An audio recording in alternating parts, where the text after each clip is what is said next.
Jacques Trémintin, ancien assistant socio-éducatif entre 1992 et 2022 dans un service départemental de l'aide sociale à l'enfance et ancien rédacteur dans le journal Lien social, présentait à la librairie Ombre Blanche, samedi 1er avril 2023, son ouvrage paru aux éditions RS, Fragments de vie d'un référent ASE.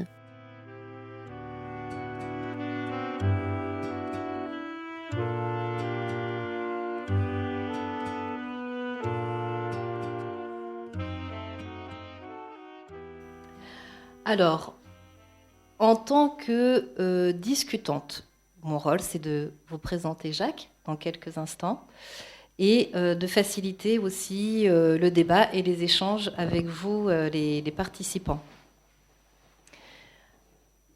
Alors, pour te présenter, d'abord, nous avons dû, nous deux, faire connaissance.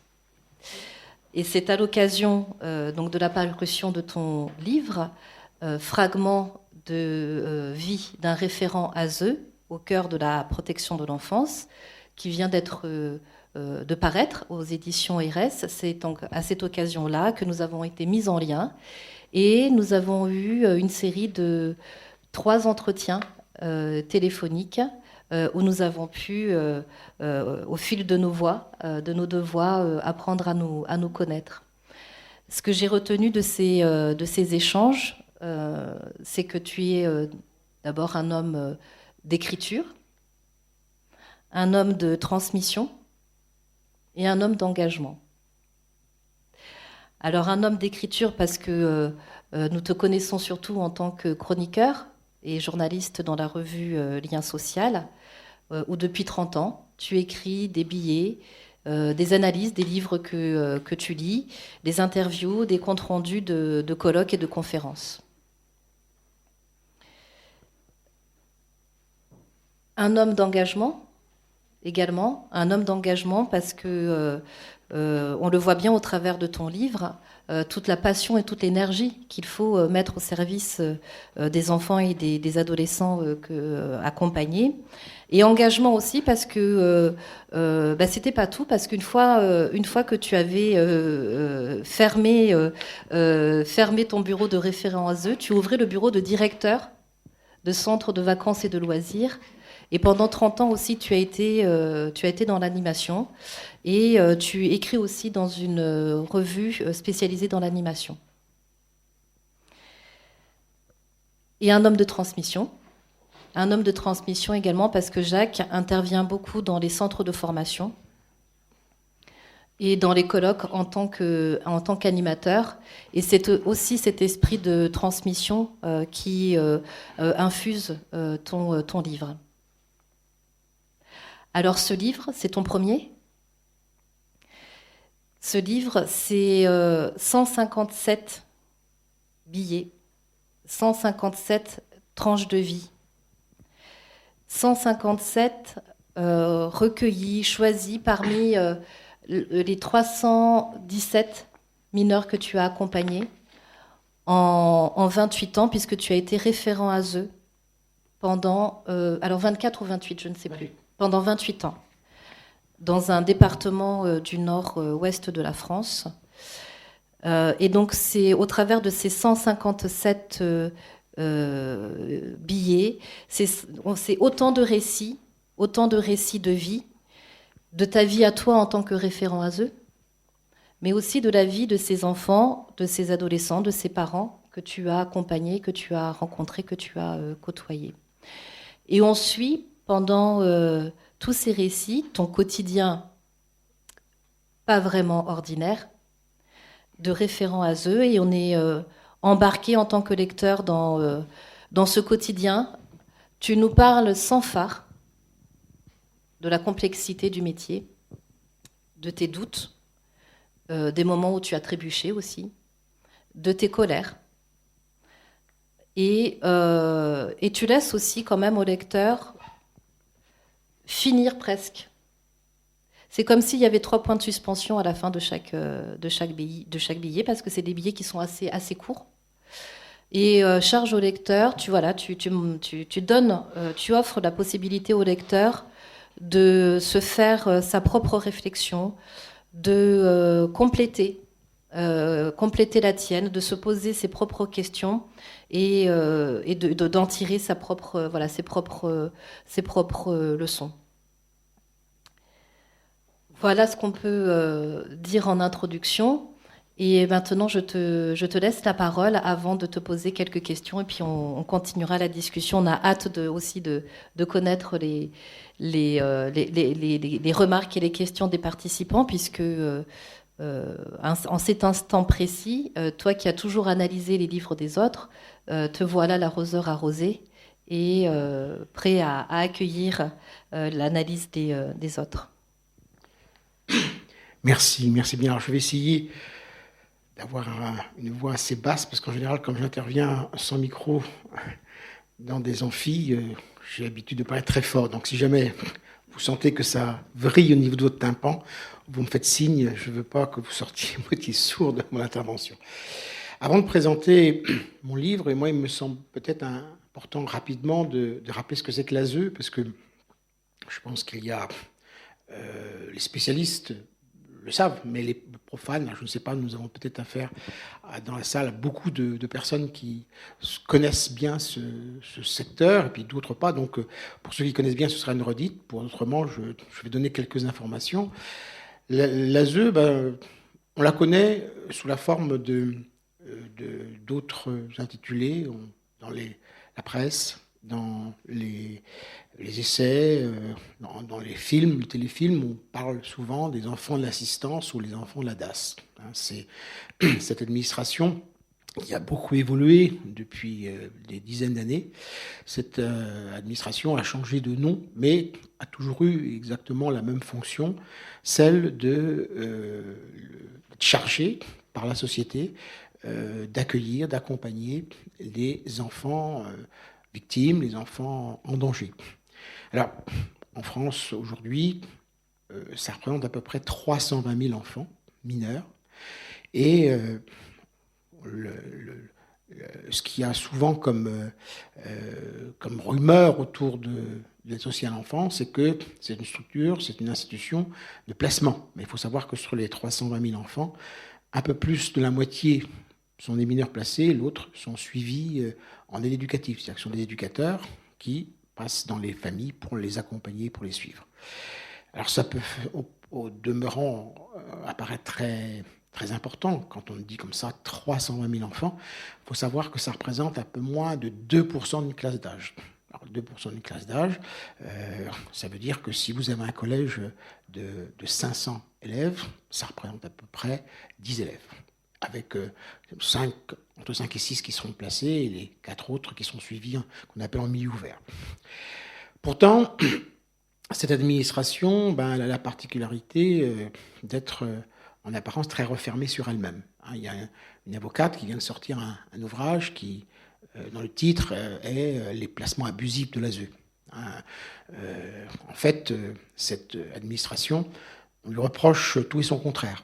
Un certain nombre de familles se plaignent qu'on leur a retiré leur enfant sans véritablement la moindre justification. Et puis, un peu de temps avant ou peu de temps après, lorsqu'un drame survient, qu'un enfant décède sous l'écoute de ses parents, on va lui reprocher de ne pas avoir fait son travail. Dans un cas comme dans l'autre, cette administration ne répond pas, ne donne aucun élément. Et la raison de ce mutisme, c'est que l'aide sociale à l'enfance a le droit reconnu par la société de rentrer dans l'intimité des familles pour accompagner, pour vérifier, pour retirer l'enfant s'il est en danger. Mais cette autorisation qui est donnée de rentrer dans l'intimité, elle est conditionnée par quelque chose qui est très important, qu'on appelle le secret professionnel. C'est-à-dire que quand nous rentrons dans les familles, nous avons aussi la contrainte de ne jamais transmettre à quiconque, pas plus à un journaliste qu'un tiers, quand on arrive dans un appartement, dans une maison, et puis que la voisine nous pose la question, on dit qu'on n'a rien à dire. Je me souviens d'un jour, des ados m'accueillant en bas de l'escalier, une cage d'escalier d'un immeuble, me disaient tu vas le voir un tel, t'es éducateur. Je dis écoutez, si vous voulez savoir, vous lui posez la question. Mais je n'ai pas à répondre. Forcément, lorsque des accusations allant dans le sens que l'ASE en a fait trop ou pas assez, sont livrés dans la presse, il n'y a aucune réponse, il n'y a aucune justification, il n'y a aucun élément qui est donné pour pouvoir s'expliquer. Ce qui fait que ça semble être une espèce d'omerta, de refus d'en parler. Un des objectifs de mon livre, ça a été effectivement de rompre cette omerta pour rendre compte de ce qui se passe au quotidien. Alors bien entendu, me suis arrangé, il a fallu que je consulte des listes entières de noms par nationalité d'origine pour essayer de modifier les prénoms des gamins, par les listes de noms, listes de prénoms, de façon à ce que systématiquement, chaque enfant que je présentais, chaque situation que j'évoquais était anonymisée, et j'ai aussi brouillé les pistes, changé aussi certains détails pour qu'à aucun moment il ne soit reconnaissable. Seuls les enfants, les familles que j'ai suivies pourraient se reconnaître à la page 17, à la page 147 ou à la page 220. Ça, c'était mon premier objectif, c'est de rendre visible ce qui est invisible. C'est-à-dire qu'il y a des professionnels qui se battent au quotidien, qui accompagnent les mômes, mais leur action est totalement illisible. Bon, au travers de ce que j'ai pu présenter, mon idée, c'est de faire en sorte qu'on se sache enfin ce qui se passe à l'intérieur d'un service de l'aide sociale à l'enfance. Le deuxième objectif de ce livre, c'est en forme d'hommage. D'abord, j'ai des compétences pour parler. J'anime des colloques, je vous parle bien devant vous, là. J'ai des compétences aussi pour écrire. Et puis, mon livre vous permettra de voir que je cultive quand même des compétences en termes de savoir-faire et de savoir-être. Et pourtant, avec toutes ces compétences que j'accumule, j'ai toujours estimé et j'estimerai toujours que je n'arrive pas à la cheville de ces mômes que j'ai accompagnés. En termes de courage, en termes de résilience, en termes de capacité à pouvoir s'en sortir. Et je me suis dit que ce livre, c'était aussi non seulement pour mettre en avant une action, une démarche de 28 ans d'un professionnel, mais aussi pour rendre hommage au courage et aux compétences de ces mômes qui, du plus jeune jusqu'au plus âgé, effectivement des jeunes adultes, déploient des capacités de résistance. Et quand j'ai été confronté à des mômes qui étaient dans une situation extrêmement compliquée, donc, face à une problématique qu'ils rencontrent, il y a soit une agressivité hétéro-agressive, soit homo-agressive. C'est-à-dire que soit les gamins, ils font des tentatives de suicide, ils sont dans la scarification, donc ils s'agressent eux-mêmes pour essayer de calmer la douleur qui est insupportable au niveau moral, soit ils s'attaquent aux autres. Moi, j'ai eu plutôt affaire à des gamins qui s'attaquaient aux autres. Et quand je les accompagnais, je me suis toujours posé la question, je me suis dit, mais avec tout ce qu'ils ont subi, pourquoi ils ne font pas 10 fois plus que ce qu'ils ont vécu par rapport à toute la souffrance accumulée. Donc, cet ouvrage, c'est aussi un petit peu pour leur rendre hommage. Et puis, c'est vrai ce que tu as évoqué, l'idée, c'était pas de sélectionner des épisodes, des situations où j'aurais montré un travail bien fait. Hein. L'idée, c'était... je pense que ce livre, c'est aussi l'éloge de l'incertitude. C'est-à-dire que lorsqu'on se trouve confronté à une problématique qui n'est pas toujours facile à interpréter, le risque, c'est toujours d'en faire trop passer. Moi, mais ma crainte, c'est de rencontrer un enfant aujourd'hui qui va venir vers moi, qui sera devenu adulte, qui va me dire « Mais Jacques, pourquoi tu as tant tardé à faire en sorte que je sois retiré de ma famille ? Tu savais pourtant que mon père ou ma mère était violent avec moi, moralement, physiquement. Pourquoi tu ne l'as pas fait plus tôt ?» Et puis, la deuxième crainte, c'est de croiser un autre enfant qui me dira « Mais Jacques, pourquoi tu m'as retiré ?» Alors, dans la représentation des gamins, il y a bien le juge, mais c'est le référent là, qui envoie un rapport et qui peut décider que l'enfant soit retiré. Et il va me dire « Mais tu m'as gâché mon enfance, j'aurais pu encore continuer dans ma famille. Tu ne m'as pas écouté suffisamment. Tu ne t'es pas rendu compte qu'il y avait encore quelque chose à jouer et que j'aurais pu continuer dans ma famille. » Donc cette incertitude, j'essaie de l'exposer, de la présenter en montrant que oui, on fait ce qu'on peut. J'emploie une formule en disant il faut, face à une situation qui nous semble inquiétante, il faut agir d'une main ferme. mais toujours tremblante. Tremblante parce qu'on n'est jamais sûr. Alors, il y a des situations extrêmes. Une jeune fille qui donne une information à une assistante sociale scolaire comme quoi elle est violée depuis un certain nombre d'années par son beau-père ou son grand-père ou son père. C'est vrai que là, on n'est pas dans une hésitation tremblante, quoi. La gamine, on la protège. Et l'assistante sociale nous téléphone au procureur et on trouve une solution immédiate. Enfin, à l'époque où il y avait encore des possibilités de placement en urgence. Et puis de l'autre, il y a cette situation dans une des premières situations que j'ai eu je sais pas, c'est la première situation que j'ai eu à gérer. J'avais hérité des problématiques des 35 situations de ma collègue que j'avais remplacée. Et c'était une femme victime de violences conjugales qui quittait son mari et qui, j'en parle d'ailleurs au début du livre, et qui avait demandé au service une famille d'accueil transitoire. Cette femme, elle a pu trouver un appartement et récupérer ses gamins en l'espace de quelques mois. Donc, vous voyez, 2 situations extrêmes, assez faciles à gérer. Mais tous les autres qui sont entre les deux, on est tout le temps dans l'incertitude de se dire est-ce qu'on en fait trop ou pas assez. Voilà, c'est aussi ça que j'ai voulu présenter, non pas une carrière de quelqu'un qui avait toujours agi comme il fallait en visant juste, mais quelqu'un qui a hésité, qui s'est planté. Et j'expose à plusieurs reprises certains de mes plantages, certaines de mes erreurs, et d'autres fois où j'étais très fier de ce que j'ai fait, mais d'autres fois, après, avec un peu de recul, je me dis, si c'était à refaire, je pense que je ne le ferais pas comme j'ai agi à ce moment-là. Dernière partie, la genèse de ce livre, rapidement. Quand je suis parti en retraite, je me suis dit, mais qu'est-ce que je vais faire de tous ces souvenirs, de tous ces gamins que j'ai accompagnés, tous les actes posés. Et comme j'avais publié dans Lien Social, dans les billets Lien Social, quelques situations que j'avais suivies, je me dis, tiens, je vais les réunir, je vais les compiler. Hop là, 20 pages, j'en ai mal barré là. Pour faire un bouquin, ça va être un petit peu compliqué. Et à ce moment-là, ce que j'ai fait, c'est que c'est un petit peu comme si j'avais commencé à amorcer une pompe. Et à tout moment, à tout instant, j'avais quelque chose qui arrivait en tête. Je me dis, il faut que j'y pense. Et puis très vite, je me rendais compte qu'une fois que j'y avais pensé, j'oubliais aussitôt. C'est un petit peu, vous savez, comme des bulles d'une champagne qui se forment à un niveau du verre. Puis hop, ça apparaît. Et ça arrive à la surface, et puis quand ça éclate, ça disparaît. Cette idée, c'était pareil. Donc j'ai commencé à accumuler des petits bouts de papier partout, en regardant un film, en faire mes courses.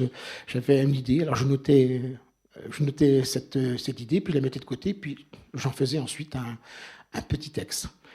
Et puis voilà, puis j'ai accumulé.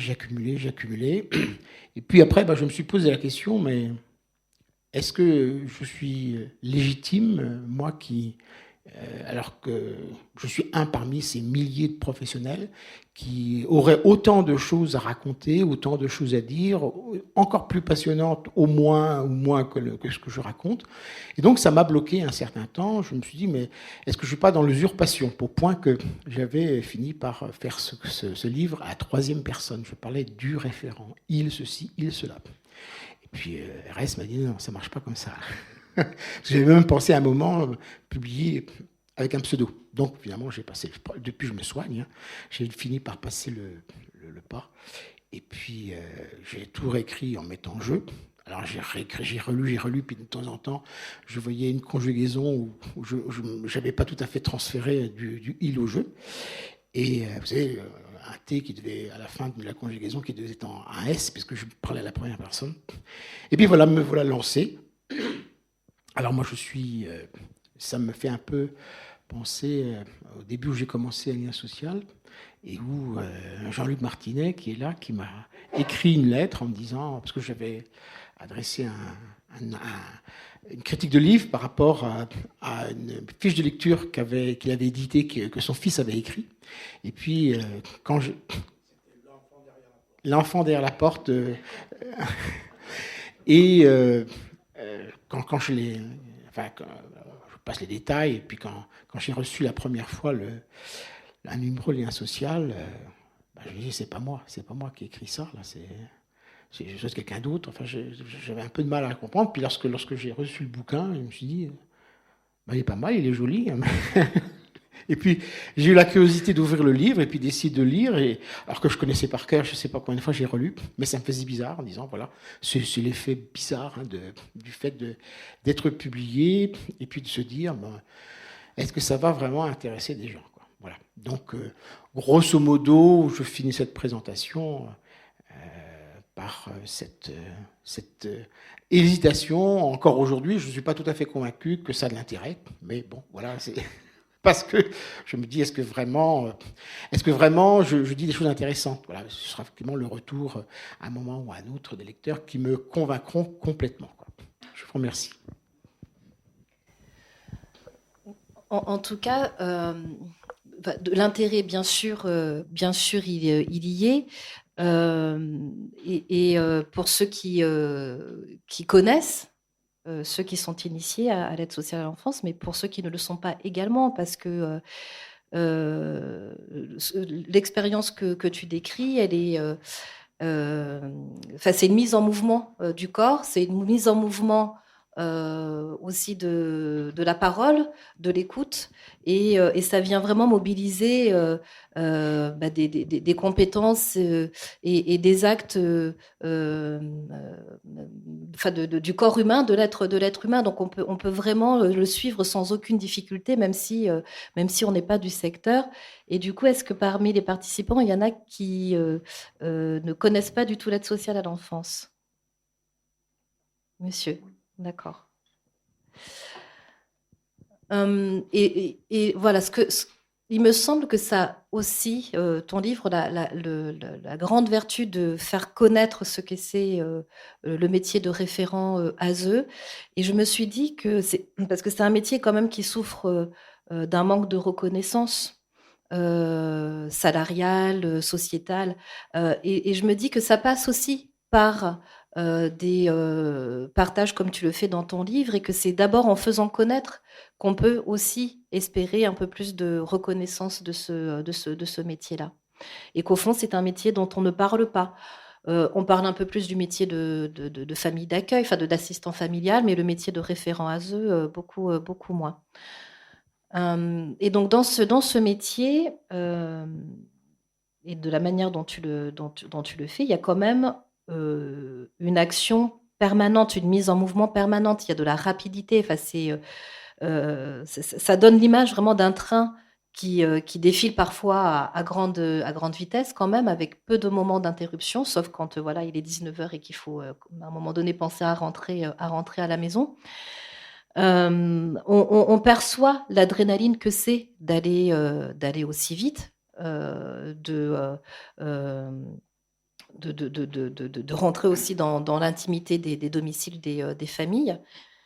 Mais sur ce rythme qui va quand même assez vite, est-ce qu'on devient accro? Est-ce que tu es devenu accro quelque part à ce palpitant?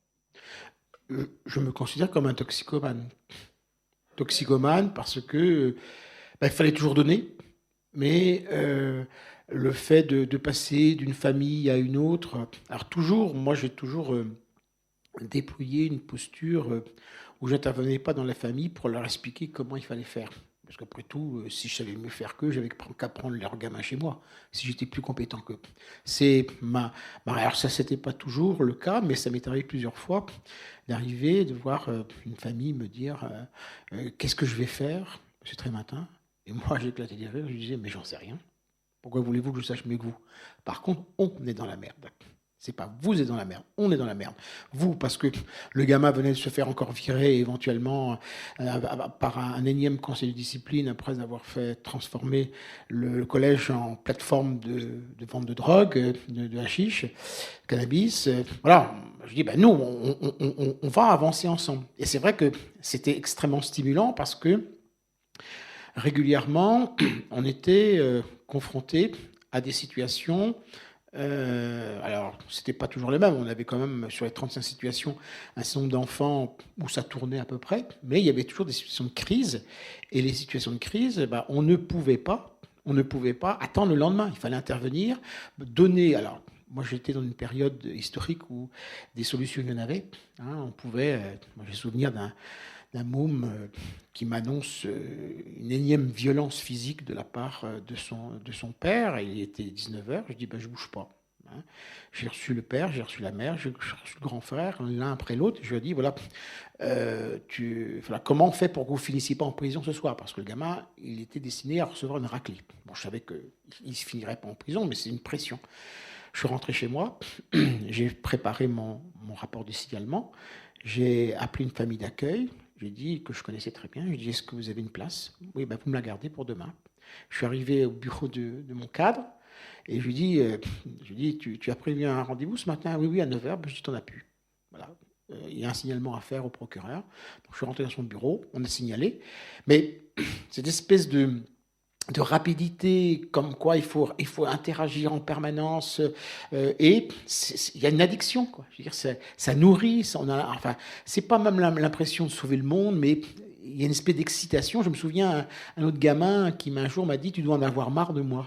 Parce que c'est vrai que c'est un môme, 12 placements, 3 ans, 12 placements foutus en l'air, 3 apprentissages et 2 collèges. Hein. Et il me dit « Tu dois en avoir marre de moi ». Je dis non.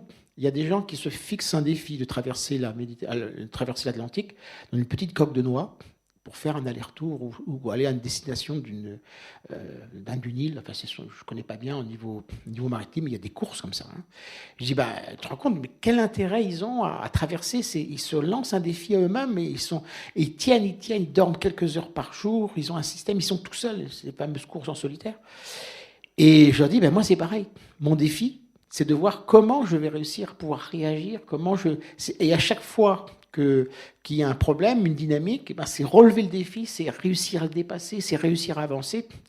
Moi qu'effectivement, au niveau de l'équipe, quand il y avait des adolescents ou adolescents un peu compliqués, on se tournait vers moi, on dit celui-là ou celle-là, Jacques, elle est pour toi. J'avais un grand sourire, c'est-à-dire que plus le gamin il posait problème, et plus ça me dynamisait et plus ça me donnait envie de continuer. Mais voilà, et à côté de ça, quand il y avait une situation un peu apaisée, tranquille, je m'emmerdais presque. C'est un mode de fonctionnement assez curieux, bizarre, et c'est après coup que je me suis rendu compte, mais j'étais complètement toxicomane, c'est-à-dire que j'étais complètement à essayer, et plus il y avait de défis, plus c'était le bordel, plus c'était la merde, plus c'était compliqué, plus j'étais dépassé, plus ça semblait ingérable, et plus ça me passionnait. Mais effectivement, autant vous dire qu'au moment de la retraite, c'était un grand vide, quoi.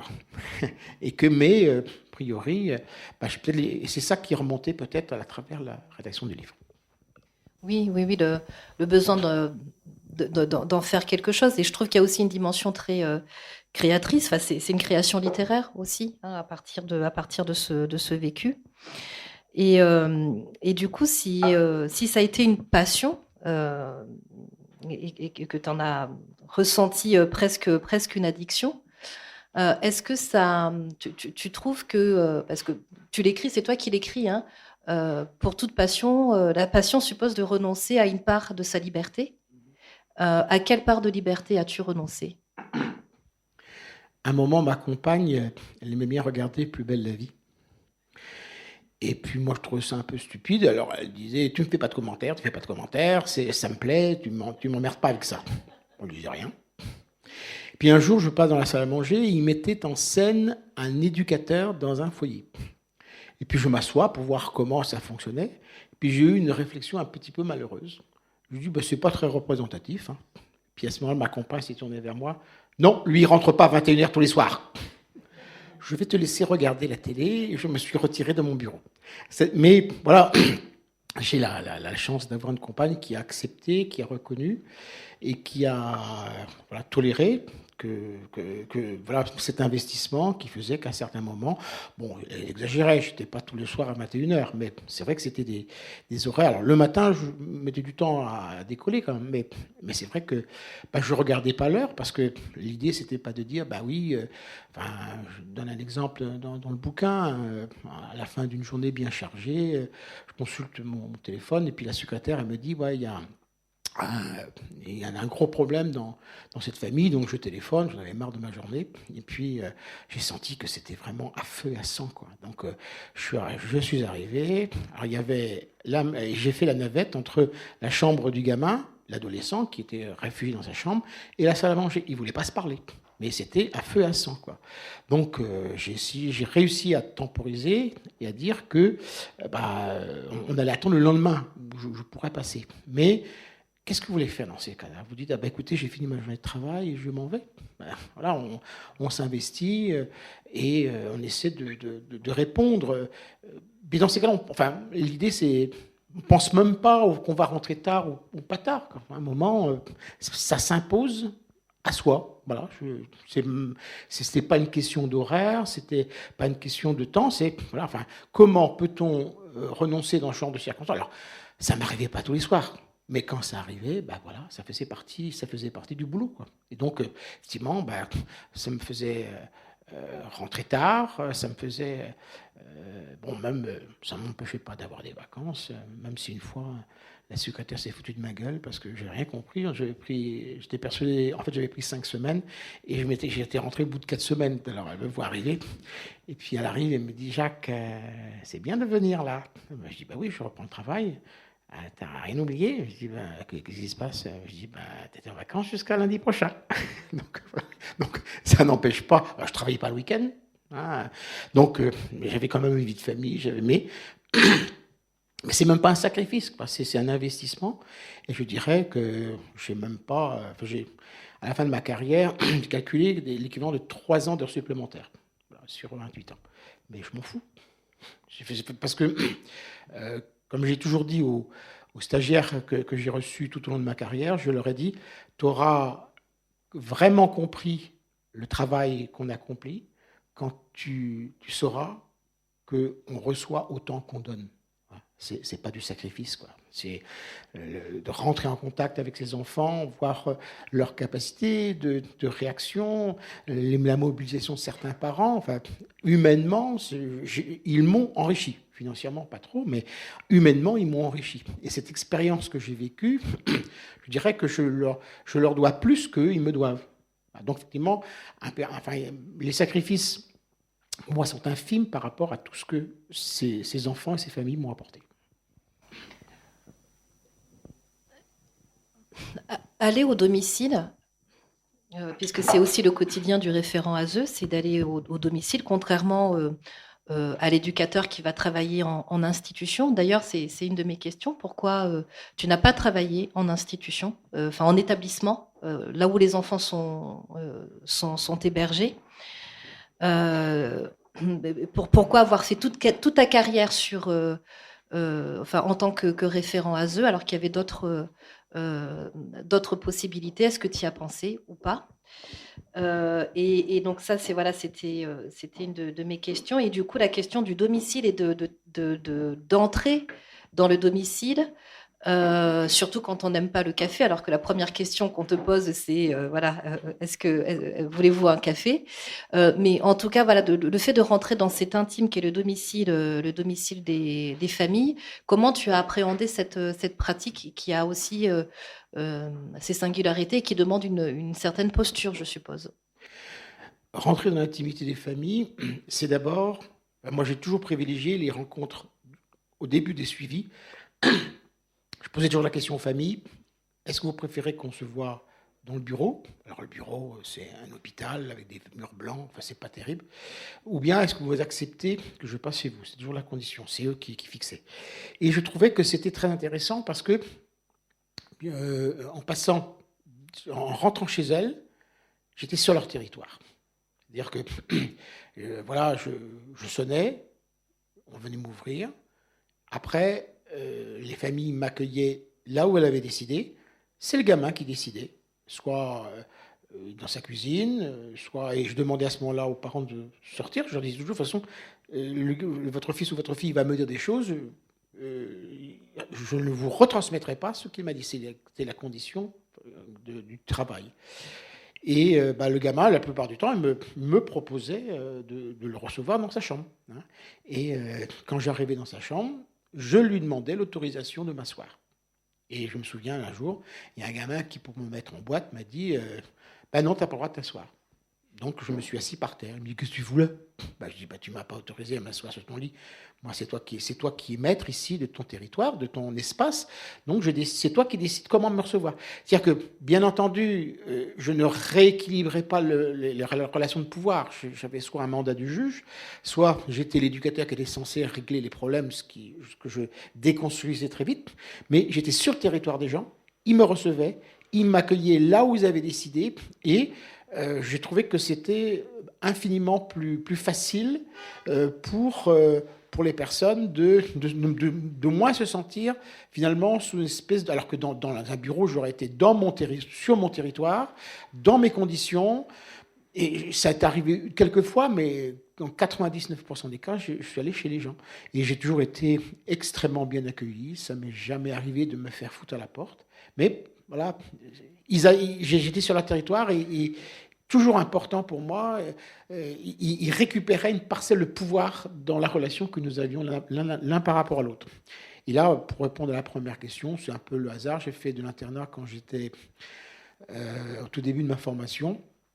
Et il y a un poste qui se libérait à l'ASE, enfin très exactement, il était disponible depuis 6 mois. Hein, et quand j'ai postulé, j'ai été pris. Et quand je me suis présenté au concours, où il y avait plusieurs postes, il y a un collègue à Sciences sociales qui me dit « Ah, tu veux aller à l'ASE ? De toute façon, tu auras le poste tout de suite, personne ne veut y aller. » Donc j'ai pris ça.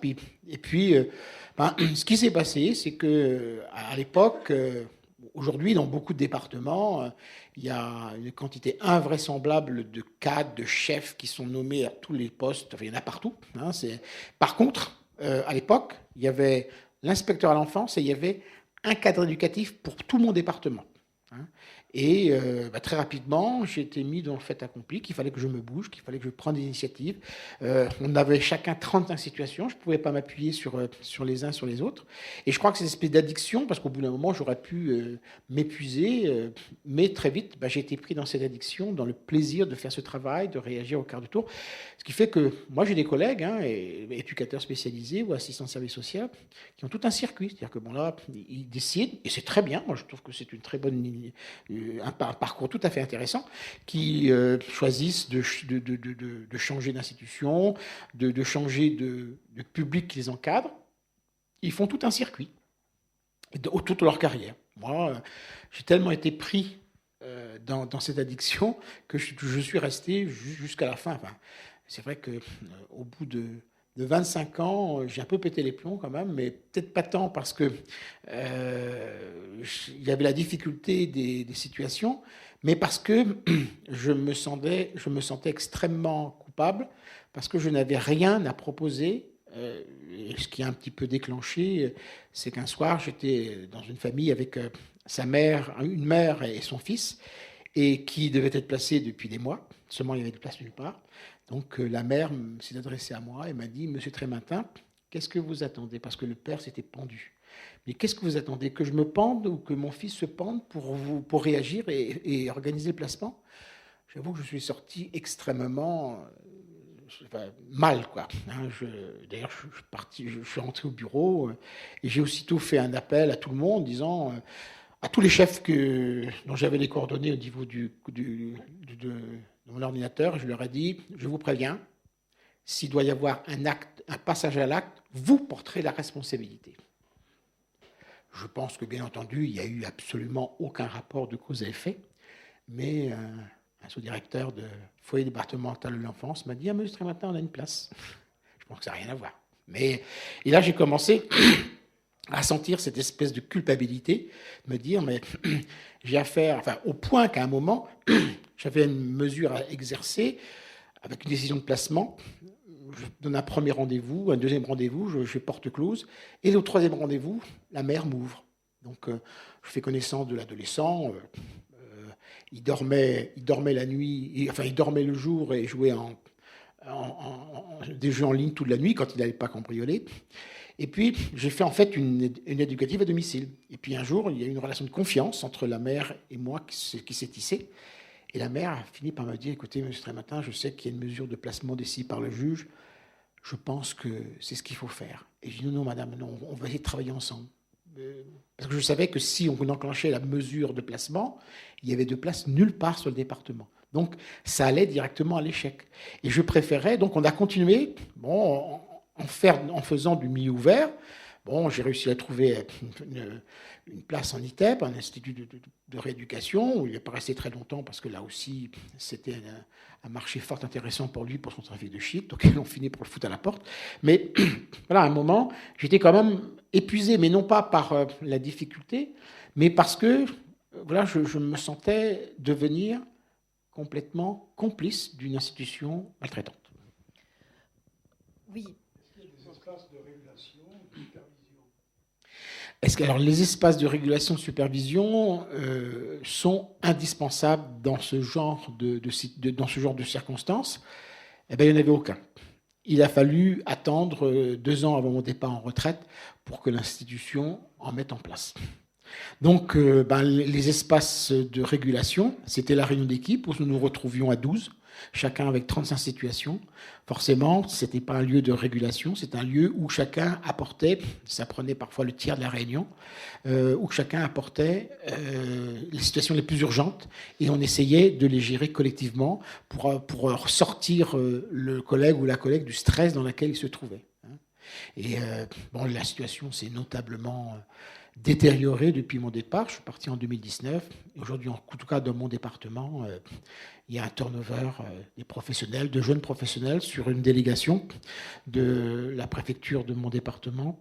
Sur une délégation, la professionnelle la plus ancienne a un an d'ancienneté.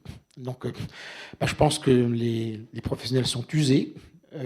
Et non pas usés par rapport à la problématique, j'ai un peu envie de dire, c'est notre boulot, quoi. Enfin, c'est toute proportion gardée, je comparerais ça avec les urgences hospitalières. Dans les urgences hospitalières, les soignants, ils ne se plaignent pas d'avoir à gérer des urgences. Ça fait partie de leur boulot. Et au contraire, souvent, ils sont passionnés par ça. Ce qu'ils ne supportent plus, c'est d'avoir des brancards qui mettent en place dans les couloirs et où il y a des personnes qui meurent sur le brancard parce qu'on a mis 10 heures avant qu'un soignant puisse trouver du temps pour aller voir qu'est-ce qu'il pouvait avoir.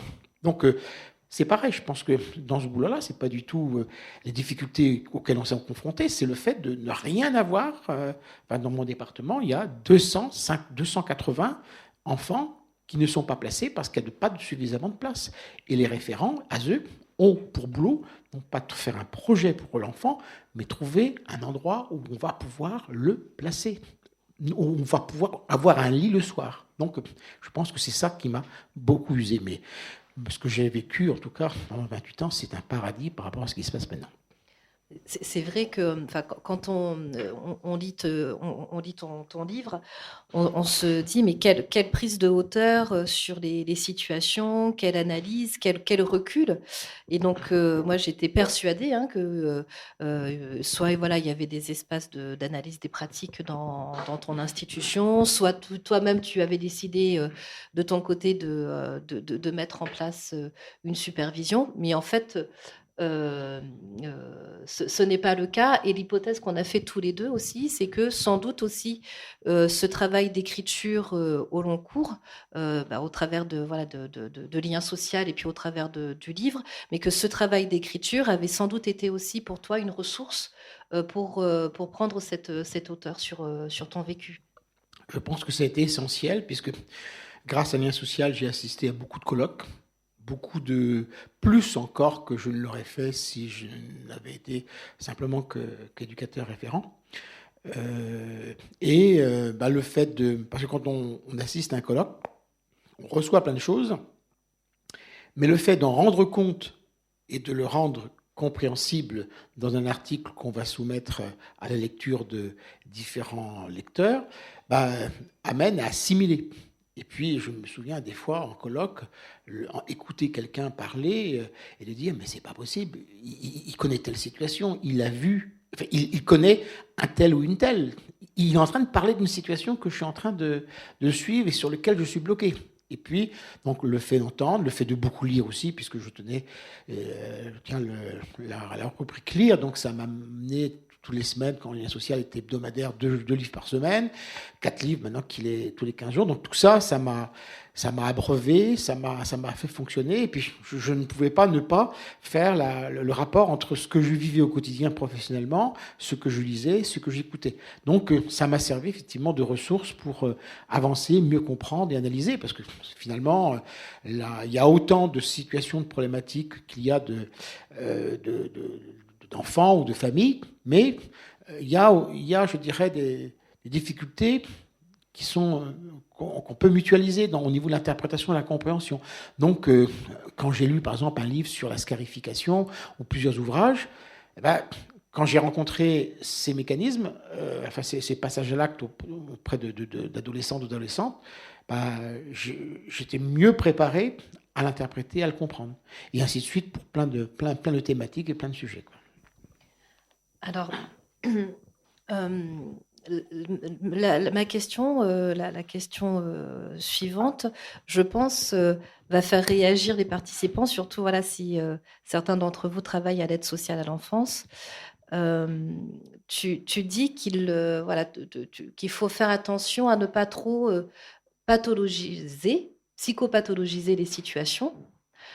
Parce que en faisant ça, en disant que les problématiques des enfants et des adolescents ne relèvent pas de l'éducatif, mais relèvent du soin, et que ça nécessite une prise en charge, soit en hôpital de jour, soit en clinique pour enfants, alors que aujourd'hui, la pensée la plus courante, c'est de dire ces enfants ont besoin de soins.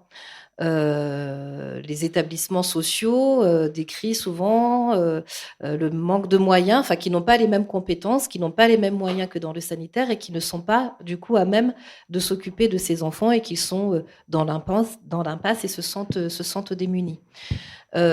Toi, tu prends le contre-pied de ça. Je trouve en tout cas dans le livre,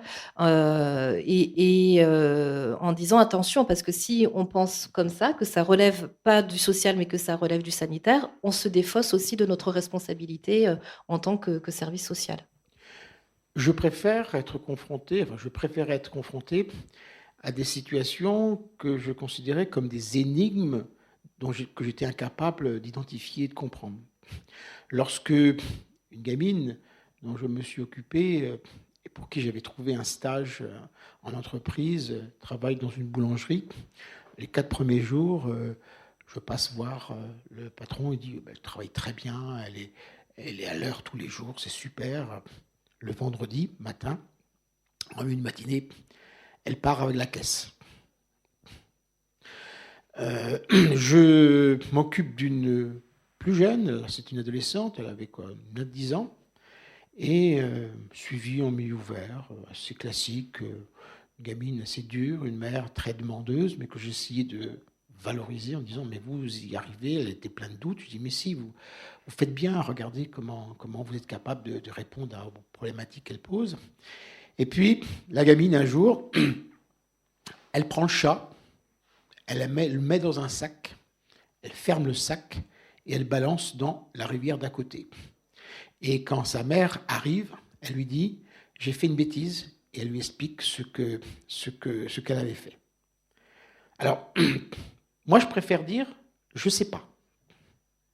Je sais pas. C'est une énigme pour moi, mais alors elle était suivie au CMP, elle est allée voir au CMP, centre médico-psychologique, qui font du très bon travail, sauf que dans beaucoup de régions, il faut entre 1 et 2 ans d'attente de liste pour pouvoir qu'un enfant soit reçu. Et la collègue psychologue n'a pas su dire plus de choses. Enfin, vous savez, quand les psys reçoivent les gamins, la première chose qu'ils font, et heureusement d'ailleurs, c'est pas d'aller raconter à l'éducateur référent ce qui s'est dit, ce qui s'est passé. Et ben moi, je considère que d'abord, je suis pas compétent pour dire de quoi il retourne. Je suis pas formé pour. Et moi, je dis, j'y comprends rien. Je ne sais pas. Et donc, je préfère dire, je ne sais pas, que de dire ah ben moi je vais filer l'affaire, le bout de gras au psychologue, lui va s'y retrouver, peut-être. Pour moi, c'est pas, je suis pas en train d'exclure cette hypothèse, mais d'éviter pour moi ce qui était un peu une facilité. On comprend pas, donc c'est un problème psy. Ben, moi je dis je comprends pas, c'est que je comprends pas. Alors une fois je me suis trouvé piégé parce que une maman me dit oui écoutez moi j'ai un problème avec mon fils, je crois qu'il a un problème psy. Alors, je levais les yeux au ciel, je dis écoutez madame, chaque fois qu'un adolescent a un problème, on va l'envoyer voir le psy, on arrête quoi. Bon. Et puis, donc je continue à travailler avec lui, trouver un stage, chercher un stage ensemble, etc.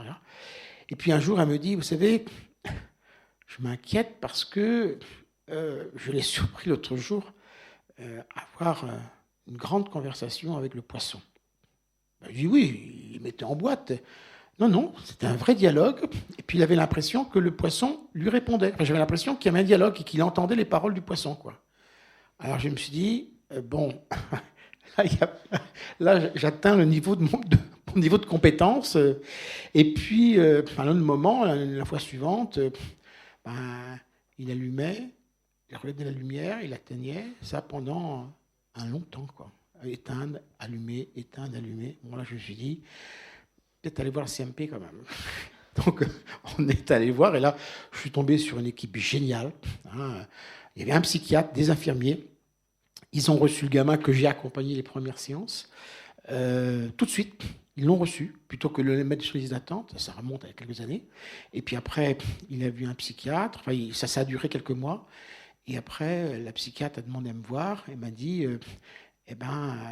bien sûr, il est jeune, il a 16 ans, c'est un peu jeune, il faut faire attention au diagnostic que l'on peut poser, mais il présente quand même tous les symptômes d'une psychose. Voilà. Donc, l'idée, c'est pas bien sûr de dire qu'il ne faut jamais renvoyer vers le psy, mais de faire attention, de vouloir tout le temps se défausser en disant, dès qu'on est confronté à un problème avec un gamin et que ce problème, on ne le comprend pas, eh bien, forcément, c'est un problème psy, et puis on va le filer aux collègues psychiatres ou psychologues. Mais je ne suis pas en train de dire qu'il ne faut jamais le faire. Il faut se dire que, bon, encore une fois, moi, je préfère dire, je ne sais pas, et je pense que personne ne saura pourquoi cette fille de 9 ans a mis le chat dans un sac en plastique et l'a balancé dans la rivière. Enfin, là, on n'est pas dans des actes anodins. Enfin, bon, personne ne saura, mais moi, je dis, je ne sais pas. Et jamais je dirais, cette gamine a un problème psy, parce que je ne suis pas, ce n'est pas mes compétences, et je ne sais pas. Peut-être, parce que je voyais monsieur, au fond, acquiescer. Vous êtes d'accord avec ça ? Oui, excusez-moi. J'ai pris la séance en cours, et le propos que vous tenez m'interpelle un tout petit peu. Pardon, merci.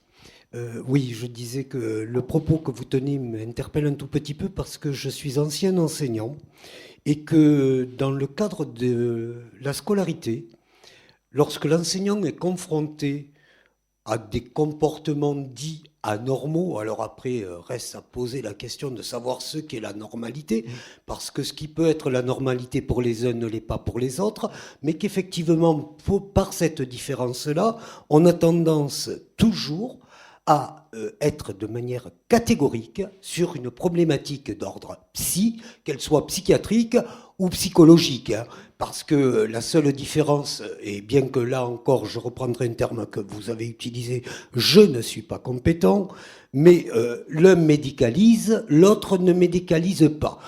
Après, le fond de la pratique est le même. Et dans le cadre scolaire, quand nous avons ce type de problématique, l'institution semble agir comme la vôtre a semblé agir du temps où vous avez eu à pratiquer. Qu'est-ce que je veux dire très précisément ? Eh bien, c'est que tout le monde se défausse. Tout le monde. Le chef d'établissement, lorsqu'il est saisi d'un comportement inapproprié d'un gamin à l'égard d'un enseignant, quand l'enseignant trouve ses limites dans le dialogue avec les parents et qu'il est amené à devoir saisir sa hiérarchie, Non pas parce qu'il soit incompétent dans le dialogue avec les parents, c'est simplement qu'il y a des aspects qui lui échappent parce que sa formation ne lui permet pas de traiter ce qu'il doit, entre guillemets, affronter. Eh bien, l'institution lui répond, le problème, c'est pas le gamin, le problème, c'est vous. Et pour le coup, la problématique d'ordre psychiatrique ou psy, elle déboule sur la personnalité de l'enseignant. Et ça conduit des enseignants, eh bien, au suicide. Et là, l'institution, comme la vôtre, se déresponsabilise. Il y a un danger, me semble-t-il, qui est émergent depuis quelque temps, c'est que quels que soient les modes d'incompréhension relationnelle, on a tendance à cheminer comme solution sur la médicalisation de la difficulté relationnelle. Alors, en fin de course, est-ce que ce n'est pas les modes de vie d'aujourd'hui qui sont peut-être aussi responsables de ce type d'analyse? Je pense que vous avez raison, c'est multifactoriel. Mais moi, je ne vous poserai pas la problématique individuelle, problématique collective.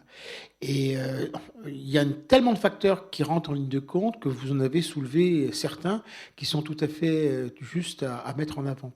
J'ai accompagné un gamin qui a été déscolarisé pendant 4 ans. Dès la 6e, il m'a dit, de toute façon, je n'irai plus à l'école, je n'irai plus au collège. Donc, mais à condition qu'on me fasse, je veux bien si on me fait changer de collège parce qu'il avait perdu, la famille avait déménagé, il avait perdu tous ses anciens potes de CM2. Donc, je négocie, même si ce n'était pas le collège de secteur, je négocie. Et je dois dire que j'ai rencontré des équipes pédagogiques dans les collèges formidables, avec des gens vraiment prêts à faire bouger les choses et à comprendre. Enfin, que ce soit des enseignants ou des principaux de collège, j'ai vraiment, moi, ça a été des véritables partenaires de qualité pour moi. Et donc, ce principal adjoint accepte, alors que c'était pas le collège secteur. Le gamin vient toujours pas. Ça, à un moment, sa sœur le force à monter dans la voiture. Il arrive près du collège. Il tremblait, il était en crise de panique. Donc elle l'a ramené. On a tout essayé avec la mère. On a essayé, on a envisagé une hospitalisation. On a envisagé, on l'a privé de jeux parce qu'il jouait toute la journée. On l'a rétabli. On l'a pris de téléphone. Bon, on a tout essayé. Au bout de 4 ans, on réussit à le réintroduire tout doucement avec ce fameux principal adjoint génial qui accepte de détacher un enseignant pour lui donner des cours particuliers 2 heures par semaine. Ça a duré quasiment 6-7 mois et après on a réussi à négocier une entrée dans, vous connaissez peut-être ce qu'on appelle des classes relais, c'est-à-dire qu'ils prennent en charge sur un trimestre. Et l'enseignante référente de la classe relais était d'accord pour l'accueillir pendant toute l'année scolaire. Depuis, je suis parti en retraite, mais j'ai entendu que ce gamin, c'est invraisemblable, il est rentré, il a trouvé un apprentissage en pâtisserie où tout fonctionne super bien. Là, ça fait partie aussi des énigmes. Bon. Et je me souviens très bien, quand je suis arrivé en face pour présenter, il y avait la mère, il y avait le gamin, il y avait l'enseignante référente qui me dit « Quoi ? Ça fait 4 ans ? Et il n'a pas consulté un psy ?» Alors là, mes bras m'en sont tombés parce que je dis, mais de toute façon, le gamin, il ne voulait pas sortir et il refusait de voir quiconque. Un jour, un psy du service est passé dans la famille. Le gamin était là sans rien dire. Au bout d'une demi-heure, on a dû dire une phrase malheureuse. Il s'est levé, il est rentré dans sa chambre. Donc effectivement, c'est aussi parfois incompréhensible. Mais moi, je vais dans votre sens. Parfois, il y a des équipes pédagogiques qui sont... Alors, attendez, moi je suis éducateur, c'est mon boulot, quoi. Les enseignants, quand ils ont une classe de 30 personnes, quand il y a des difficultés par rapport à l'un ou l'autre des élèves, c'est pas simple d'avoir... C'est pas son boulot, ils sont pas formés pour. Et effectivement, il peut arriver qu'on se retourne vers l'enseignant pour dire, voilà, le problème c'est vous, quoi.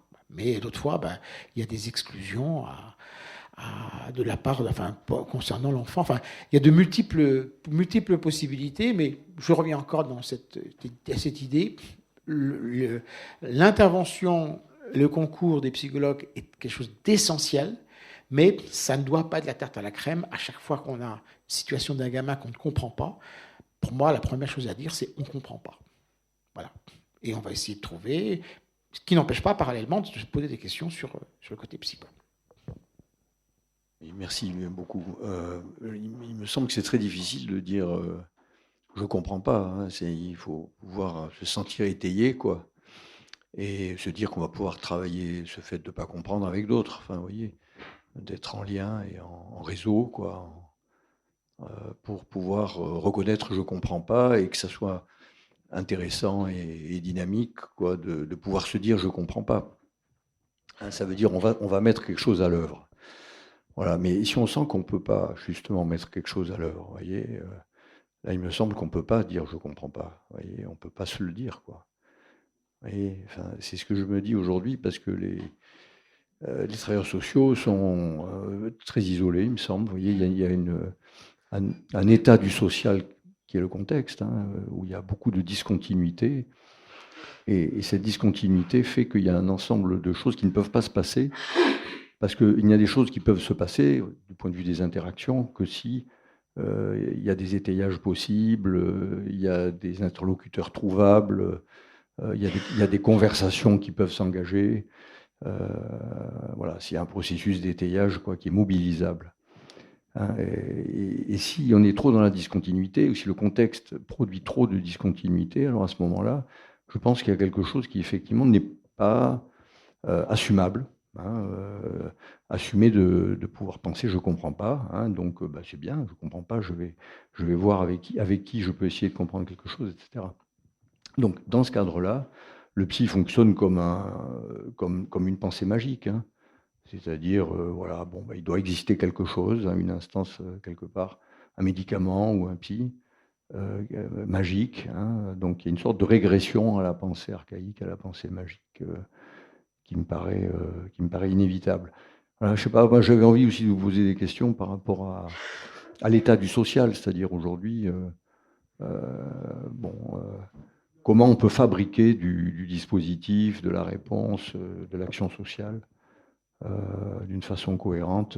Bon, voilà, enfin, quel est le niveau de cohérence qu'on peut trouver aujourd'hui, hein? Ça ne veut pas dire qu'on ne peut rien trouver, mais qu'est-ce qu'il faut inventer, qu'est-ce qu'il faut créer, comment on peut travailler aujourd'hui, quel type de dispositifs sont encore accessibles, voyez, pour pouvoir répondre. Hein, voilà. Alors peut-être pas répondre comme avant, mais comment peut-on répondre aujourd'hui? Voilà, hein, c'est une question que j'avais envie de vous poser, quoi. Vaste question. Avant de vous répondre à cette question-là, je vais commenter votre commentaire, vous voulez bien.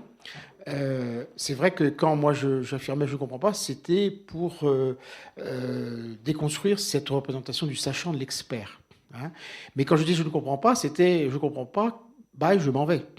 Je ne comprends pas, je ne suis pas en capacité de vous donner une explication, mais on va continuer à travailler ensemble, on va continuer à accompagner, on va continuer à faire en sorte que cette gamine ou ce gamin, vous les parents, vous l'équipe, parce que ça pouvait être des enfants qui étaient placés, on va cheminer ensemble. Donc on crée de l'intelligence collective par rapport.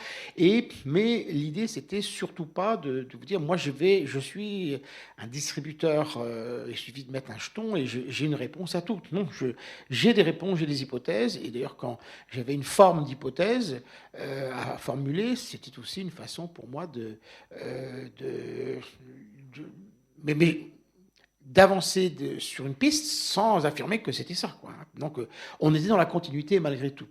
Après, moi je quittais le terrain depuis 4 ans maintenant, depuis 2019. Je sais que la situation est assez catastrophique. Et pour l'avenir, comment construire le travail social ? Vaste débat, hein. Et je reste persuadé, si vous voulez, que les travailleurs sociaux, comme ils l'ont toujours fait, ils bricolent. J'ai un très bon copain qui était cadre du service social départemental, à côté de mon service, là où je travaillais, qui me racontait que toute initiative prise par les assistants sociaux de secteur devait passer par le comité directeur de l'institution pour pouvoir être validée. Hein. Et ce collègue me disait, maintenant les assistants sociaux de secteur ont des initiatives, mais clandestines. C'est-à-dire qu'elle se garde bien d'informer qui que ce soit. Parce qu'il fallait que toute la hiérarchie soit consultée, que ça redescende. Donc, elles faisaient dans leur coin. Et surtout, alors il y avait une complicité des cadres locaux, dont mon copain, et qui... donc, je pense que l'initiative... Enfin, moi, je suis assez dubitatif, étant donné l'état de déliquescence, enfin, surtout de l'aide sociale à l'enfance. Moi, je ne sais pas comment les gens y travaillent sur le terrain. Mais en tout cas... Pour moi, je pense qu'il faut travailler dans la résistance, dans la clandestinité, et essayer de trouver des solutions, des pistes, parce que voilà, souvent les directions des... vous savez qu'il y a des fusions de nombreuses institutions, de maisons d'enfants à caractère social, puisque la direction de l'action sociale a décidé voilà, qu'il fallait réduire par 3 ou 4 les associations. Donc maintenant, il y a des directeurs généraux avec... plusieurs maisons d'enfants à caractère social qui ont été fusionnées dans la même association, ce qui fait que le directeur général, lui, il a pour seule problématique de gérer son budget, de respecter la rigueur budgétaire, hein, et que les initiatives de terrain, il ne sait même pas ce que c'est qu'un gamin en difficulté, donc c'est pas pour favoriser et, je dirais, encourager les initiatives. Donc quelque part, sous une forme clandestine, donc ça signifie développer, mais ce qui s'est toujours fait, hein, c'est renouer avec cette capacité de résistance sur le terrain, en sachant qu'on allait, quand un référent, enfin, moi, je n'étais pas dans la même situation, mais c'était infiniment plus facile. Hein. Mais je me souviens d'une famille d'accueil, un agrément pour 3. Avec moi, on en avait 5. Bon, je jouais sur le fait qu'il y avait des chambres disponibles, et puis sur le fait qu'il y avait un gamin qui arrivait du lundi au vendredi, et l'autre qui arrivait du vendredi soir au dimanche soir. Donc, et puis un jour, cette assistante familiale a dit, écoutez, monsieur Matin, j'ai un agrément pour 2, pourrait peut-être étendre mon agrément. Elle dit, oui, madame, c'est très bien de légaliser la situation. Donc elle est montée à la préfecture, elle a été rencontrée les services centraux, qui leur ont dit, ah, vous avez monsieur Trématin comme référent, méfiez-vous de lui, parce que il n'est pas toujours dans la légalité. L'assistante familiale qui m'a dit, monsieur Trématin, j'ose rien dire parce que je n'ai pas osé leur dire que vous m'en avez mis 5. Sauf qu'effectivement, cette dame-là, elle savait que à tout moment, elle pouvait me téléphoner. Bon, une fois, j'étais chez moi à 22h, mon téléphone professionnel sonne, patatrac, ma compagne décroche, c'était la dame qui disait, ben oui, j'ai un gamin qui est en fugue. Eh ben, le père Trématin, il a pris sa voiture et est allé... De façon assez cocasse d'ailleurs, parce que j'étais cherché dans un lac à côté de l'endroit où j'habite.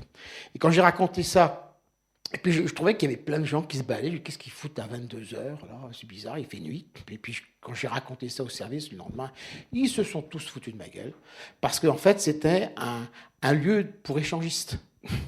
Donc, me vouloir en train de chercher sur un espace pour échangistes, et puis j'ouvrais ma fenêtre, vous n'avez pas vu un gamin, finalement, il était allé se réfugier chez son père, enfin voilà, ça a été réglé. Mais voilà, cette famille d'accueil, où je me permettais de mettre 5 gamins alors qu'elle n'avait droit que 2, alors c'est assez amusant, parce qu'elle était payée pour 5. Ça veut dire qu'au niveau local, il y avait une certaine complicité. Mais vous voyez, cette action-là, moi je me la permettais, hein, parce que j'avais une certaine marge de manœuvre. Est-ce qu'il y a cette même marge de manœuvre maintenant ? Mais je revendique et j'encourage à rentrer dans l'illégalité autant que faire se peut pour essayer de trouver des solutions introuvables. Alors bon, ça c'est limite aujourd'hui parce que les 250 mômes, moi j'ai pu fonctionner comme ça avec une famille d'accueil avec qui j'étais en pleine confiance, mais les 250 mômes dans ce département où j'habite, qui n'ont pas de lieu de placement, ils sont très forts, hein, ils ont inventé un acronyme, 2 acronymes, PME, PNE.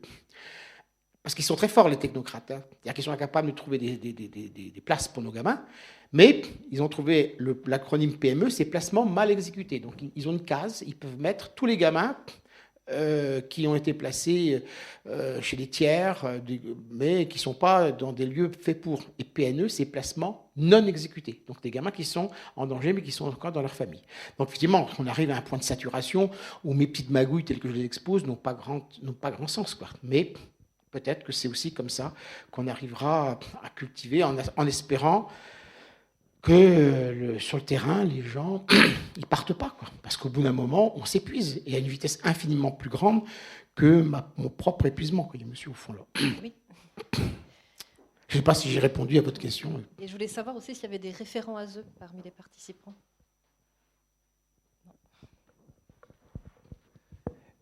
Dans le propos que vous venez de tenir, il me semble y déceler une forte rationalisation budgétaire de l'activité qui a été la vôtre, puisque j'ai cru comprendre que vous avez cessé d'exercer en 2019, c'est ça?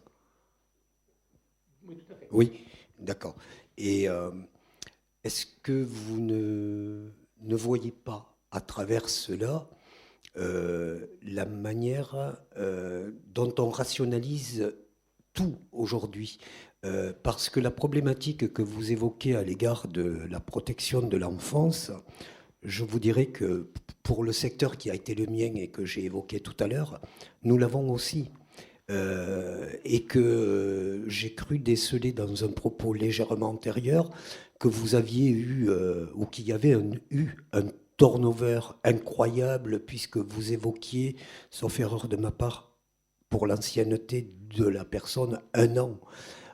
Aujourd'hui, quand je regarde ce qui était mon activité, et notamment dans la particularité disciplinaire qui était la mienne, vous avez un candidat sur 6 qui ne compte plus embrasser ce genre d'activité parce que, alors là, je vous rejoins, les acronymes, c'est on déshabille Pierre pour habiller Paul tout en donnant le sentiment de faire du nouveau, mais en fait, on ne fait rien, on ne fait juste que déplacer du verbiage. Et là, le côté technocratique est imbattable et en France, on est champion pour cela.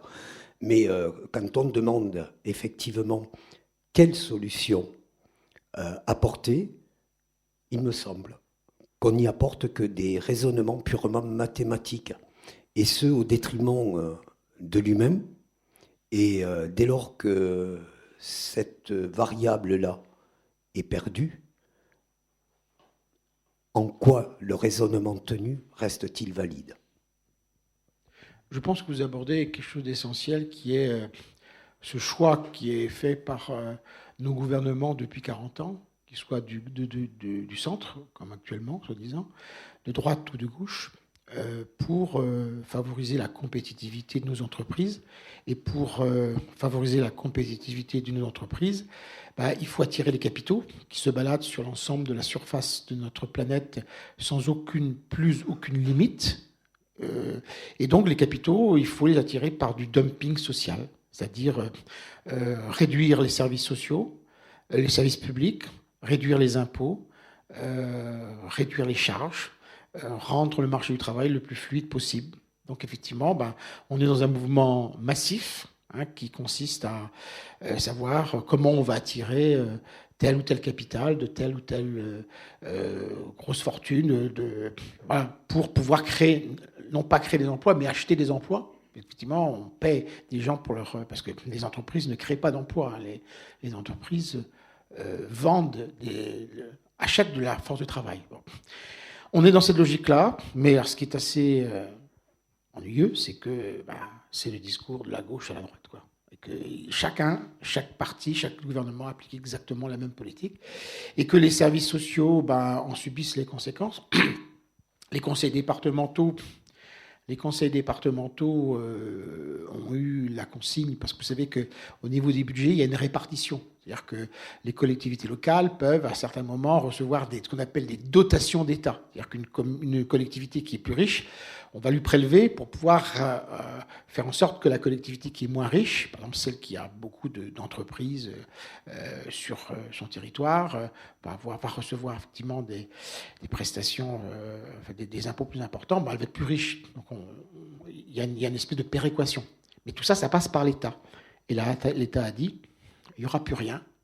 Il ne faut pas que vous dépassiez 3% de dépenses, d'augmentation de vos dépenses. Ça veut dire que même le conseil départemental qui a à gérer les routes, les collèges, 80% c'est les services sociaux, quand ils vont devoir faire leur compte, il va falloir qu'ils fassent des choix. Alors, il y a les Hauts-de-Seine qui sont très riches, qui ne consacrent pas forcément beaucoup en protection de l'enfance, mais même s'ils ont cette volonté-là, où trouvent-ils les sous? Voilà, donc, on est dans une logique extrêmement globale où les services publics et les services sociaux en particulier sont... Alors, je vous rassure, c'est pas l'action sociale qui prend beaucoup d'argent. Il faut savoir que sur notre budget, il y a environ 150 milliards qui sont consacrés chaque année pour les entreprises, soit en forme de réduction, soit en forme de financement. Donc, le secteur qui bouffe un pognon de dingue, comme dit notre président, ce n'est pas l'action sociale. Et ce ne sont surtout pas les services sociaux. Ce sont effectivement le choix de rendre les entreprises compétitives. C'est un choix, mais on ne peut pas tout mettre... on ne peut pas tout faire en même temps. Et donc, je pense que les services sociaux et que l'aide sociale à l'enfance en particulier, ça coûte cher, les placements, il faut des sous. Je pense que si on était un peu moins con, on déploierait la prévention. C'est-à-dire que si on avait beaucoup plus de professionnels sur le terrain, mais aujourd'hui, pour pouvoir intervenir en amont du placement, on éviterait des dépenses faramineuses, parce qu'un placement, ça coûte très cher. Il faut savoir qu'un prix de journée, c'est entre 150 et 250 euros par jour, prix de journée. Bon, une intervention de type aide éducative en milieu ouvert, c'est aux alentours de 20 ou 30 euros par jour. Bon, là, il y a des choix qui sont faits, mais par exemple, dans le département où je vis et dans la ville où j'habite, il y a 2-3 ans, le président du délégué syndical des magistrats, qui a pu s'exprimer en tant que tel, a dit voilà, il y avait une liste d'attente de 150 mômes en milieu ouvert. Ça veut dire qu'il y a 150 mômes qui ne sont pas accompagnés, qui ne sont pas suivis. Et donc, leur problématique peut potentiellement se détériorer au point d'en arriver à un moment où tout explose et il faut un placement. C'est-à-dire que ça va coûter 10 fois, 15 fois, 20 fois plus cher que si on avait fait la prévention.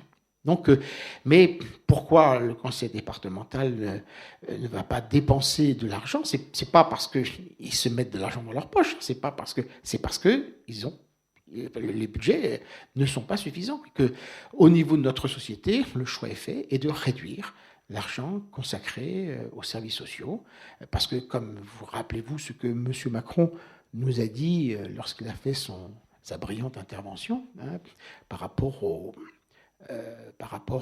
aux retraites. Il a dit j'ai entendu la colère du pays. On va faire en sorte que ces personnes méchantes et mauvaises qui perçoivent le RSA, on puisse les activer, les mettre au travail. Parce que c'est pas normal que en France, quelqu'un qui perçoit le minimum vieillesse, ce soit du même niveau que ceux à côté qui ont travaillé toute leur vie. C'est-à-dire, effectivement, on va désigner les pauvres, on va désigner les personnes en difficulté comme responsables de leur sort. Et puis, résultat des courses, on va être dans une dynamique avec cette logique tout à fait intéressante de dire qu'on va leur proposer, il y a des millions de gens qui sont RSA, et on va leur proposer de travailler 10 ou 15 heures par jour, pas par semaine. Je ne sais pas où il va trouver le personnel pour pouvoir faire ça. En tout cas, on est dans une politique très générale, où je suis très pessimiste par rapport à l'action sociale, qui est... Alors quoi, et encore, en France, on est privilégié par rapport à plein d'autres pays, mais on s'attaque. On s'attaque parce que ça coûte des sous et que les sous, on préfère les mettre dans les entreprises qui doivent devenir de plus en plus compétitives. Voilà. C'est un choix politique à un moment ou à un autre. Je vais vous passer le micro après. À titre indicatif, pour la Haute-Garonne, le budget de l'aide sociale à l'enfance sur le département, c'est environ 220 millions d'euros chaque année, ce qui représente un peu moins de 40% du budget du département de la Haute-Garonne. Donc il y a quand même quand bien même il y a des moyens qui sont mis sur l'aide sociale à l'enfance, et ce département en met quand même pas mal, il n'empêche qu'il y a des enfants qui devraient être placés qui ne le sont pas, parce qu'il n'y a pas de place. Et c'est aussi à relier au fait que la population d'enfants placés a quand même beaucoup augmenté, et rapidement, très très rapidement, à une vitesse en fait à laquelle l'administration, la collectivité ne peut pas s'adapter. En fait, il faut plusieurs années pour créer des dispositifs, pour créer des places, alors que la population, elle, augmente considérablement et chaque année. Donc il y a aussi des vitesses, les besoins de la population ne croissent pas au même rythme que les capacités d'adaptation des organisations publiques.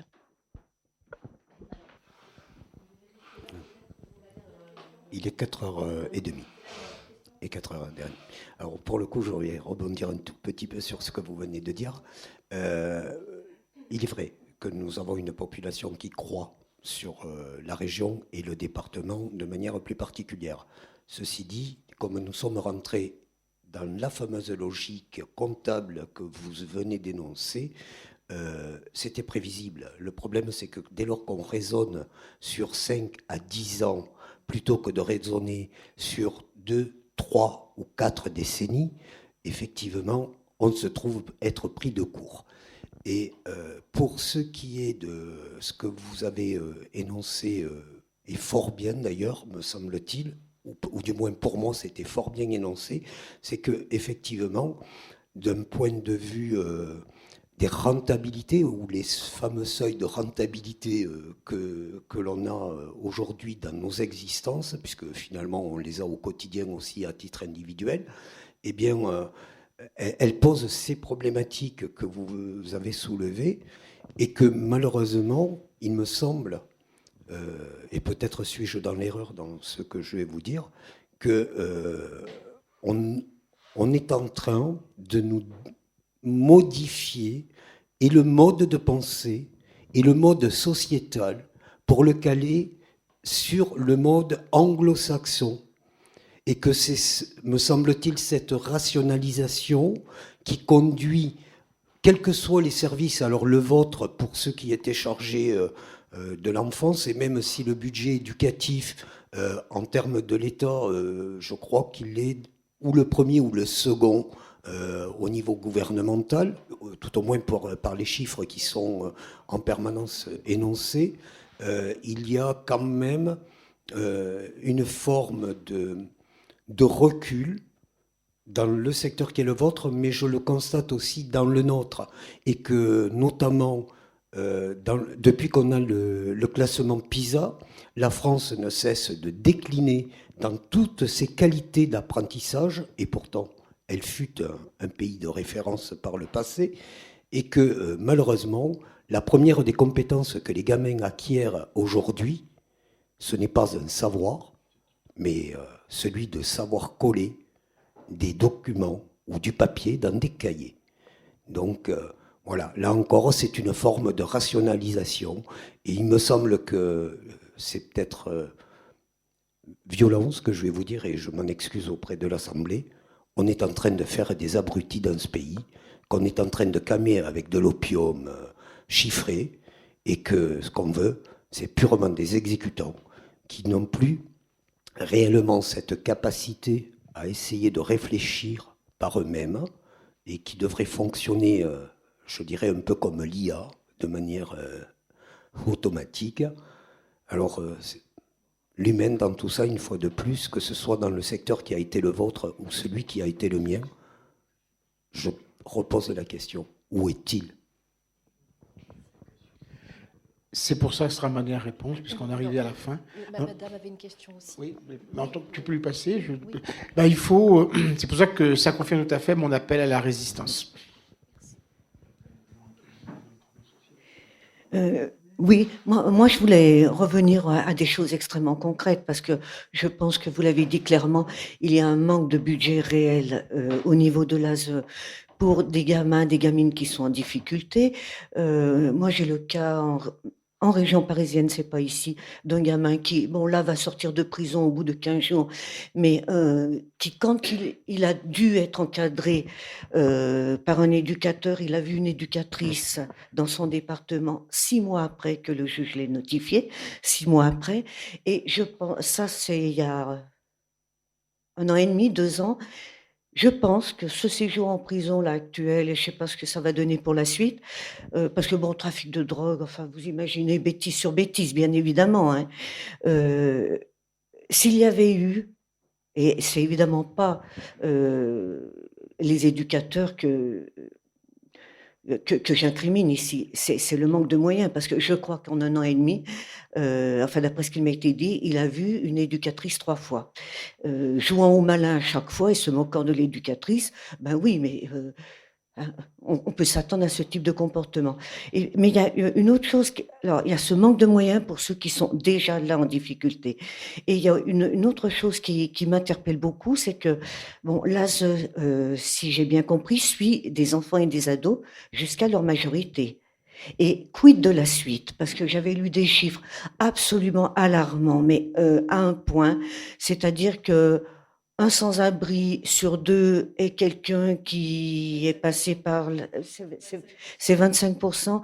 Bon, c'est énorme. Est-ce qu'il n'y a pas énormément de gamins et de gamines qui sont lâchés comme ça dans la nature, avec de grandes difficultés, bien évidemment? Je vais rapidement répondre, parce que ça, on pourrait tenir 1 heure là-dessus. 1974, passage de la majorité de 21 ans à 18 ans. Prise de panique dans beaucoup de structures, puisqu'il y a beaucoup de jeunes qui ont entre 18 et 21 ans. Un décret qui est formulé en 1974 permet de créer ce qu'on appelle le contrat jeune majeur, entre 18 et 21 ans. Sauf qu'effectivement, ce qui est totalement scandaleux, c'est que, j'aimerais bien savoir, il n'y a pas grand monde dans la salle, mais combien dans cette salle, soit pour eux-mêmes, soit pour leurs enfants, se sont vus entendre le discours suivant: mon grand, ma grande, tu as 18 ans, maintenant nous allons signer un contrat. Mais nous allons concevoir un certain nombre d'objectifs. Et tous les 3 mois, on reverra ce contrat. Et si, au bout de 3 mois, tu n'as pas atteint tes objectifs, on sera malheureusement obligé de reprendre chacun notre liberté de notre côté. Et donc, il ne restera plus que la rue. C'est exactement ce que fait l'aide sociale à l'enfance malgré ce contrat jeune majeur. Et c'est effectivement 25% en général des SDF et 40% pour les jeunes de 18 à 25 ans. Ce qu'il faut savoir, c'est qu'il existe dans 80 départements ce qu'on appelle une ADEPAP. Une ADEPAP, c'est une association qui prend en charge, qui est constituée d'anciens de l'aide sociale à l'enfance et qui, selon les départements, est plus ou moins efficient. Mais il y a possibilité de se tourner vers eux. Et par exemple, il y a en Meurthe-et-Moselle, c'est un département exceptionnel qui, depuis une dizaine d'années, finance une ADEPAP pour une période entre 21 ans et 25 ans. C'est ce qui devrait, à mon avis, être généralisé et qu'on devrait imposer, que la loi devrait imposer au département. On en est loin. Ce qu'il faut dire aussi, autre aspect, c'est que, il y a des enfants que l'on prend en charge qui arrivent très tardivement, qui sont complètement cassés, qui sont complètement déstructurés, et on ne peut pas faire du miracle. C'est-à-dire qu'on essaie de faire le maximum, mais il y a des gamins à 18 ans qui nous disent « Écoutez, les éducs, j'en ai ras le cul, vous m'emmerdez ». Je me souviens d'une situation d'un gamin qui m'a dit ça, et j'ai jamais pu lui le convaincre quoi que ce soit. Je dis « Mais j'en ai rien à foutre de ta gueule, tu me fais chier depuis des années ». Puis écoute, c'est comme tu le sens. Et je lui dis, malheureusement, ce qui va se passer, c'est que moi j'ai peur pour toi, tu vas connaître la rue, tu vas connaître la prison. Il a connu la rue, il a connu la prison. Pour ces gamins-là, on devrait imaginer ce qu'on appelle des dispositifs de bas seuil. Les dispositifs de bas seuil, c'est pas un espace où on dit aux gamins, on t'accepte, mais à condition que tu aies un projet, que tu sois efficace, que tu donnes des résultats, que tu sois performant. Non, un espace où on accueillerait les gamins, on dirait, ben voilà, ce qui existe pour les mineurs, en dessous de 18 ans, ça existe, mais on devrait être prolongé. Ben voilà, tu viens nous voir, tu veux boire un café, il y a un endroit, un espace, pour l'instant, tu as envie, tu vis dans la rue, mais sache que quand toi tu seras prêt, nous on sera à ta disposition. Ces dispositifs n'existent quasiment pas pour les jeunes majeurs, parce qu'on part du principe qu'à 18 ans, ils sortent de la protection de l'enfance. Donc il y a des choses qui existent. Il y a, et on parlait tout à l'heure des problèmes de la protection de l'enfance et du financement, les départements ont déjà assez de mal mal à trouver des places pour les mineurs, vous imaginez que... Alors, ils ne font pas ça méchamment, délibérément, mais effectivement, c'est un véritable... Enfin, pour moi, c'est scandaleux de se dire qu'on a dépensé des sommes faramineuses pour aider, accompagner, soutenir ces mômes, et à 18 ans, parce que n'importe quel môme de 18 ans, il va faire des conneries, il va faire un choix d'orientation professionnelle ou scolaire, et puis il revient, il a un appartement, au bout de 6 mois, il est expulsé parce qu'il a, à un moment ou à un autre, pas payé la facture du loyer, de l'eau, l'électricité. Qu'est-ce qu'il fait? Il revient chez papa-maman. Et combien d'étudiants, jusqu'à 25 ans, arrivent avec leur valise pour faire nettoyer leurs vêtements chez papa-maman? À l'ASE, ça n'existe pas.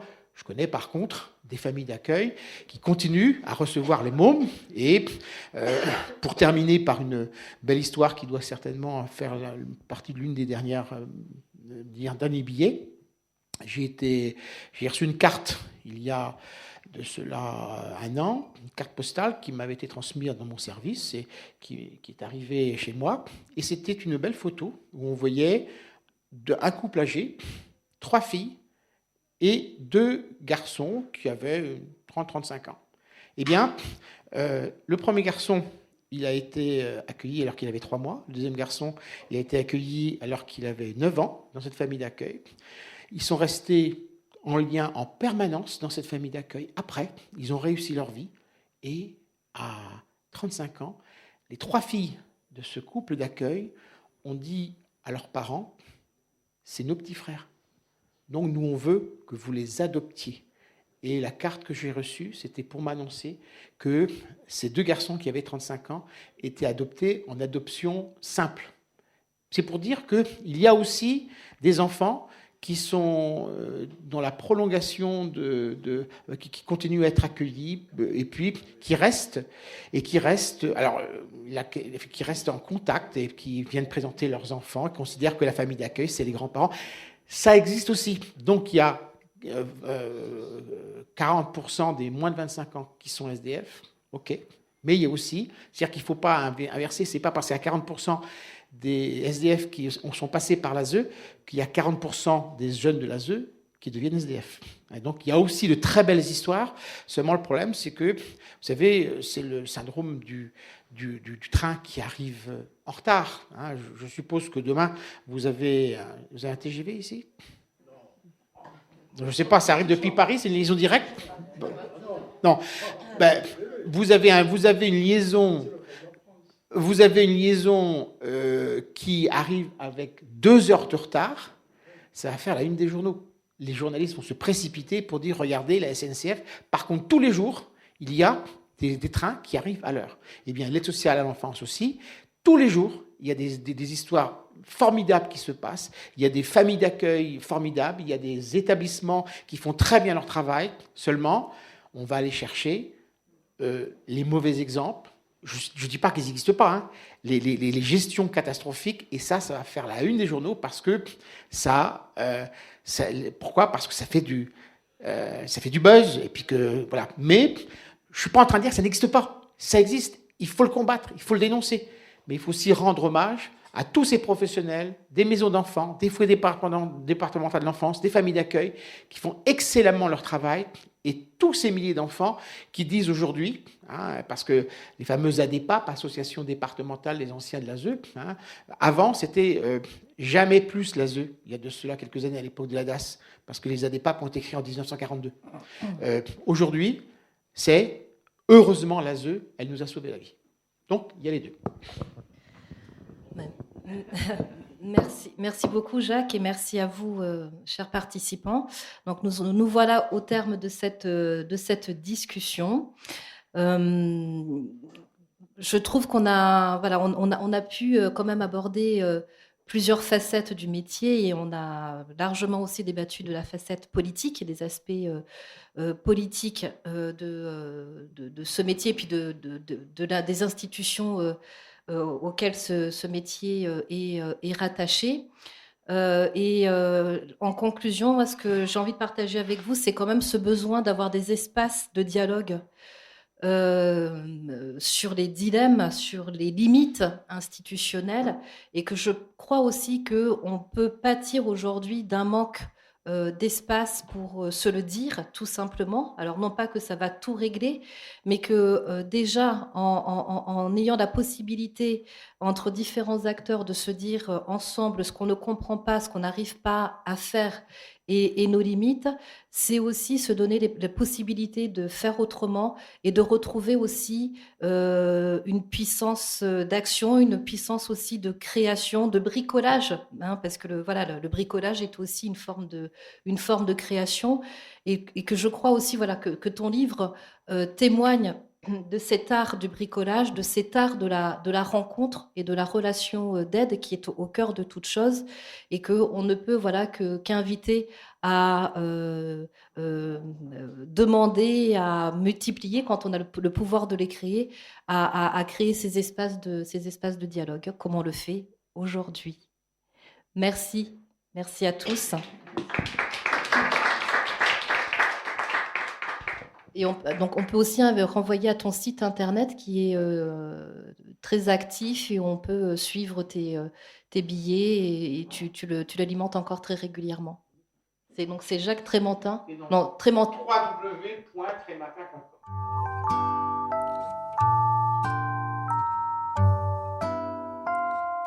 Vous venez d'entendre Jacques Trémantin à la librairie Ombre Blanche le 1er avril 2023, à l'occasion de la parution chez RS de son livre « Fragments de vie d'un référent ASE ». Réalisation et mise en onde Radio avec Radio Plus et Radio Terre.